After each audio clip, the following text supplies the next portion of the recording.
Hello, I'm Kathleen CEO of the Global Institute for Language and Literacy Development. I'm also former Assistant Deputy Secretary and Director to the Office of English Language Acquisition, or Title III.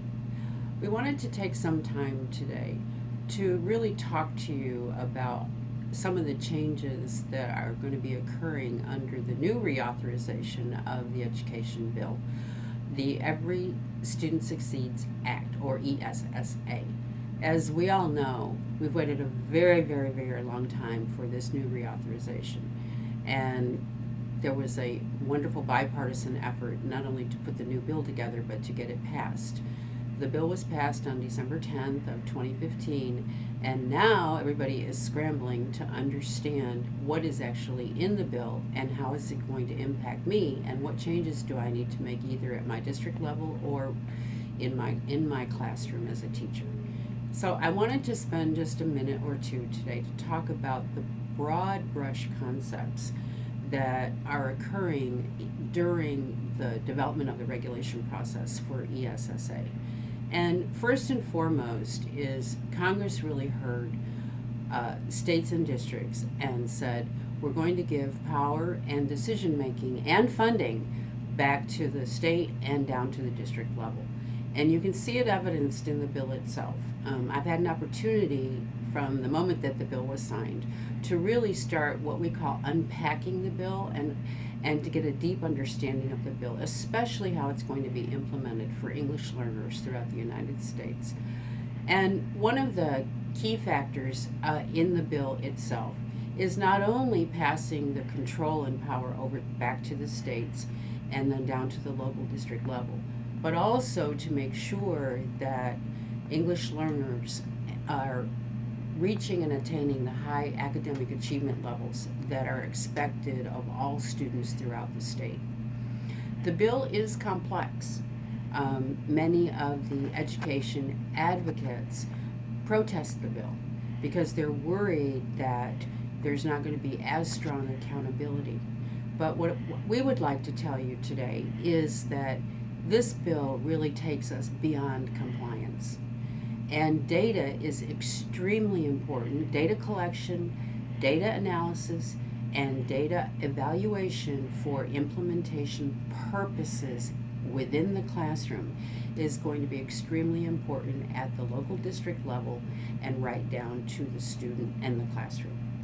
So having said that, we are going to come back over the next couple of months with more information about what is this really going to look like and how am I going to put this world together in 2016 and 2017. Before I leave the topic today, what I'd like to explain is in the prior law, we were focused on ELs as a student subgroup. The complexity in ESSA is that we're not only focused on each individual student subgroup, but now we have to focus as professional educators, both at a level of priority schools, both across a state and within every single district. And those priority schools are going to be identified through data evaluation, data analysis, and 5% of the schools who are not performing at a high achievement level are going to be targeted and tagged as priority schools. And then the next 10% of schools, which are considered at risk to fail, the students who are considered at-risk students, whether they're migrant, English learners, students with disabilities, or economically disadvantaged students. These are the groups that the local districts have to look at, but they have to look at a school-wide effort, either in the 5% priority schools or the 10% targeted schools. Now, again, I don't want to take time today because it is such a complex bill. It has a lot of really wonderful things in it for English learners and for accountability.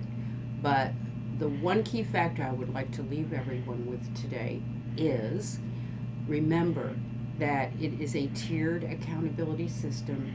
Data is key. The collection of data, the systematizing of the data, the consistency of the data, and then finally the funding. When we get to funding, Oftentimes, and we've heard this over and over again throughout the United States, there are just not enough funds. Well, Congress got smart this time.